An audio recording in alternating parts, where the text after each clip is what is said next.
Hello friends, welcome back to my channel SRK drama explain. Friends, ये video मैं लोगों के एंटरटेनमेंट के लिए बनाती हूँ, so please watch full, share, subscribe and like this video. दोस्तों, लास्ट पार्ट की स्टार्टिंग वहीं से होती है जहाँ पर प्रीवियस पार्ट फिनिश हुआ था। पैट अपने बड़े भाई करण के साथ रीतू के घर पर आया था रीतू की मॉम से माफ़ी मांगने के लिए।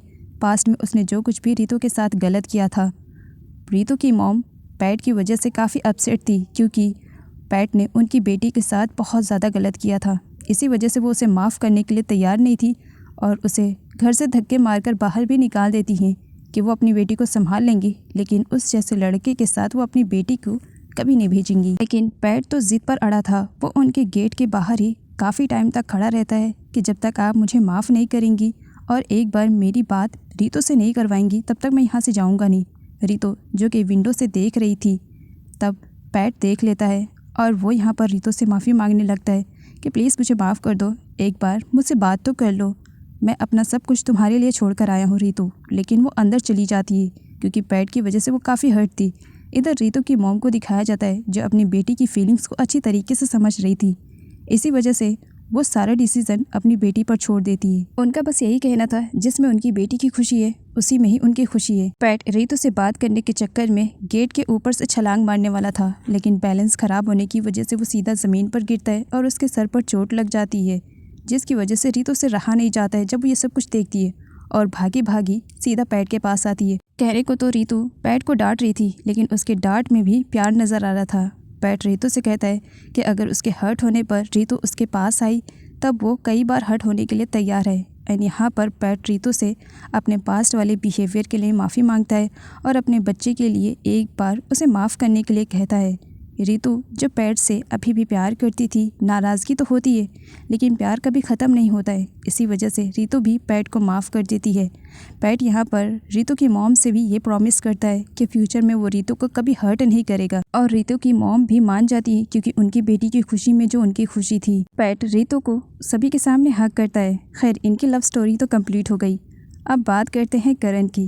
करण के घर पर करण और तावन की शादी के बारे में अब बातें चल रही होती है। तावन चाहती थी कि जितनी जल्दी हो सके उतनी जल्दी करण से उसकी शादी हो जाए, तो इसी वजह से एंगेजमेंट और शादी एक ही दिन पर फिक्स हो जाती है, जिसकी वजह से तावन काफ़ी खुश नज़र आ रही थी। और अपोजिट में दाव जो ये सब कुछ सुन करके बहुत हर्ट होती है कि अब वो करण को हमेशा हमेशा के लिए खोने वाली है। तो अपोजिट में तावन को दिखाया जाता है जो करण से चिपकती है और दाव को जेलसी फील करवाती है और उसे काफ़ी टीज भी करती है। जब करण और तावन की शादी के बारे में पैट और वादी को मालूम पड़ा तब दोनों ही करण को समझाने की कोशिश करते हैं कि दाव उससे प्यार करती है और कहीं ना कहीं वो भी दाव से प्यार करता है, तो उन दोनों के बीच में तावन को इस तरीके से लाना ठीक नहीं होगा। वो दोनों करण को सजेस्ट करते हैं कि वो तावन के साथ शादी ना करे, लेकिन तावन ने करण के माइंड में ये बात डाल दी थी कि दाव और उसके एज में बहुत ज़्यादा गैप है। दाव करण से भी ज़्यादा अच्छी पर्सनैलिटी के बंदे को डिज़र्व करती है, जिसकी वजह से करण पीछे हट रहा था। टोन के पास अब अच्छा मौका मिल चुका था दाव को प्रपोज करने के लिए। इसी वजह से वो रिंग खरीदता है और दाव को किसी बहाने से मॉल में लेकर आता है, जहाँ पर खाना खाते हुए वो दाव को प्रपोज करने वाला था।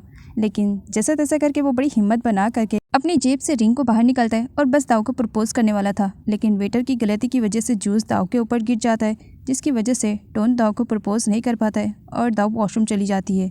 जब वो वॉशरूम से वापस आ रही थी तब उसे वही लॉकेट दिखती है, लेकिन प्राइस बहुत ज़्यादा होने की वजह से वो एफोर्ड नहीं कर पा रही थी। इसी वजह से वो वहाँ से जाने वाली थी, लेकिन पीछे से करण ये सब कुछ देख लेता है। वो दाव के लिए उस लॉकेट को एक बार फिर से खरीदता है जिसे तावन ने फ्लैश कर दिया था और बड़े ही प्यार से वो दाव को पहना भी रहा था। टोन जब उन दोनों को एक दूसरे के साथ देखता है तो बेचारा बहुत ज़्यादा अपसेट होता है।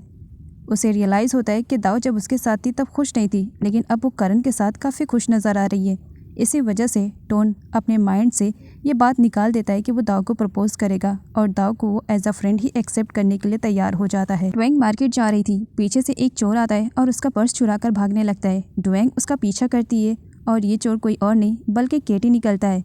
पुलिस उसके पीछे पड़ी हुई थी, जिसकी वजह से वो पुलिस से बच रहा था। अब उसके पास पैसे नहीं थे, इसी वजह से उसे चोरी चकारी भी करनी पड़ रही थी और डुएंग को वो धमकी देता है कि जिस लड़की की वजह से आज उसकी लाइफ ऐसी हुई है वो उसे छोड़ेगा नहीं, और डुएंग के पर्स से उसे दाव की फ़ोटो भी मिल जाती है। तब तो वो और बुरी तरीके से डुएंग को धमका रहा होता है।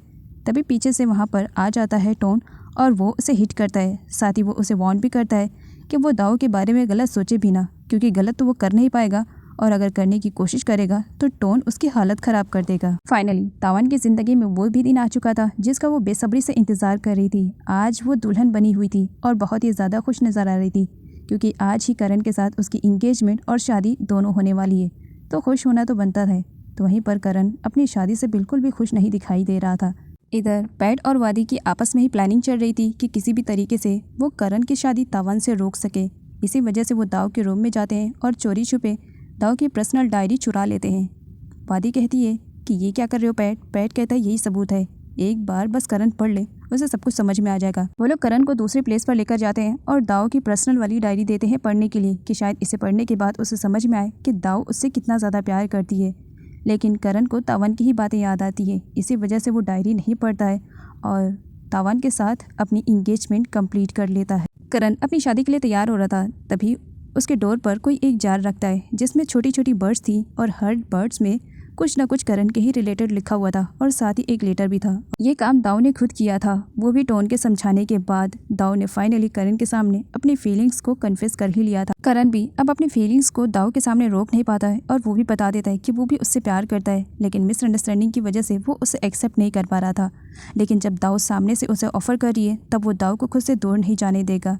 एंड यहाँ पर फाइनली इन दोनों का पैचअप हो ही जाता है, लेकिन दूर से खड़ी तावान देख लेती है उसकी शादी अधूरी न रह जाए। इसी वजह से वो ज़बरदस्ती दाव को एक सुनसान प्लेस पर ले जाती है और ज़बरदस्ती एक रूम में लॉक कर देती है और सामने एक बड़ा सा बॉक्स लाकर रख देती है ताकि कोई उसे देख ना पाए। जहाँ पर शादी का फंक्शन चल रहा था वहीं पर ही केटी चोरी करने के लिए आया था, जहाँ पर वो तावान से टकरा जाता है।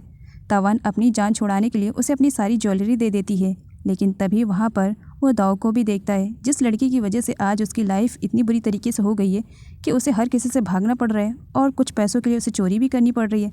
तो इसी वजह से वो दाव को अपना निशाना बनाता है और तावान का सपोर्ट लेकर के केटी दाव को किडनैप करके वहाँ से लेकर के चला जाता है। लेकिन जब वो दाव को लेकर के जा रहा था तब करण देख लेता है और साथ ही टोन, दोनों ही दाव को प्रोटेक्ट करने के लिए भागते हैं। डुएंग भी दाव की हेल्प के लिए भाग रही थी। पीछे से एक ट्रक आती है जिसकी वजह से डुएंग का एक्सीडेंट हो जाता है।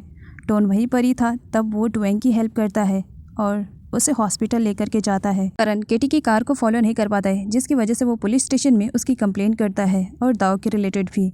इधर केटी को दिखाया जाता है जो दाव को एक सुनसान वाली प्लेस पर लेकर आया था। उसका कहना था कि वो अब हर चीज़ की भरपाई उसे से करवाएगा। इसी वजह से वो तावान के पास कॉल करता है। तावान तो पहले से भड़की हुई थी क्योंकि इस किडनैपिंग के चक्कर में उसकी और करण की शादी जो नहीं हो पाई थी, तो इसी वजह से वो काफ़ी गुस्से में थी। तो वहीं पर केटी का कहना था तुम्हारा जो भी है मैटर तुम बाद में मुझसे डिस्कशन कर लेना, मैं सुनने के लिए तैयार हूँ, लेकिन फ़िलहाल मैं क्या कह रहा हूँ कि मुझे मिलियंस में पैसे चाहिए अगर दाऊ को सही सलामत देखना चाहती हो तो। तावान इसके बारे में घर वालों को बता देती है कि दाऊ को वापस लाने के लिए उन्हें मिलियंस में पैसे देने पड़ेंगे। इधर केटी को दिखाया जाता है जिसने गन पॉइंट पे दाऊ को रख करके धमकाया था कि अगर उसने भागने की कोशिश की तो वो मार देगा। करण सही टाइम पर दाऊ के पास आ जाता है जहाँ पर दाऊ को बचाते हुए उसकी ज़बरदस्त वाली फ़ाइट हो जाती है केटी के साथ, लेकिन किसी तरीके से केटी को चकमा दे करके वो वहाँ से भागने ही वाला था, लेकिन केटी सडनली उठ जाता है। उसके हाथ में गन थी, वो करण को शूट करने वाला था। तभी वहाँ पर दाऊ आती है और करण से लिपट जाती है। वो केटी से कहती है कि उसकी दुश्मनी उससे है तो वो उसे हर्ट करे, वो करण को यहाँ से सही सलामत जाने दे। तो केटी का कहना था इस लड़के को मैं जान से मार दूंगा। वो उसे शूट करने वाला था, लेकिन सही टाइम पर टोन आ जाता है। टोन के आ जाने की वजह से केटी करण को शूट नहीं कर पाता है। टोन और केटी के बीच में फ़ाइट होती है और गोली चल जाती है। दिखाया जाता है केटी ज़मीन पर था तो वहीं पर टोन की बॉडी से ब्लड निकल रहा था क्योंकि गोली उसे भी लग चुकी थी। वो अपनी आखिरी सांसें ले रहा था, वो भी दाऊ की बाहों में। टोन अपनी फीलिंग्स के बारे में दाऊ को बता देता है कि कई बार उसने दाऊ को प्रपोज करने की कोशिश की, लेकिन शायद इस जन्म में दाऊ उसे नहीं मिल सकती है। टोन ने जो रिंग लिया था वो दाऊ के हाथ में रखता है और उससे कहता है इस जन्म में तुम मेरी नहीं हो पाई, कोई बात नहीं, लेकिन इतना याद रखना अगले जन्म में मैं तुम्हें किसी और का होने नहीं दूंगा, कहकर अपना दम तोड़ देता है। दाऊ जब हॉस्पिटल आती है तब ओन के थ्रू उसे सच्चाई के बारे में मालूम पड़ जाता है कि डुएंग उसकी रियल मदर थी और अपनी लाइफ में उसने कितना ज़्यादा स्ट्रगल किया। इधर तावान बहुत बुरी तरीके से डरी हुई थी कि कहीं दाऊ ने उसके बारे में सब कुछ करण को तो नहीं बता दिया है, क्योंकि अगर करण को मालूम पड़ जाएगा तो उनकी लाइफ प्रॉब्लम में आ सकती है। और ऐसा ही होता है, दाऊ ने करण को तो नहीं बताया था, लेकिन पुलिस इन्वेस्टिगेशन करती है और तावन के बारे में उन्हें सब कुछ मालूम पड़ चुका था, जिसकी वजह से करण अपनी इंगेजमेंट तावन से तोड़ देता है और उन्हें अपने घर से धक्के मार करके बाहर निकाल देता है। दाव करण के पास जाती है। पैट के साथ जब उसकी इंगेजमेंट हुई थी, वो इंगेजमेंट रिंग वो करण को वापस करने के लिए गई हुई थी। करण उस रिंग को वापस ले लेता है। दाव जब वहाँ से जाने लगती है, करण उसे रोकता है। इस रिंग को तो मैंने ले लिया है, लेकिन अब इस रिंग को उसके सही ओनर तक मैं पहुँचाना चाहता हूँ।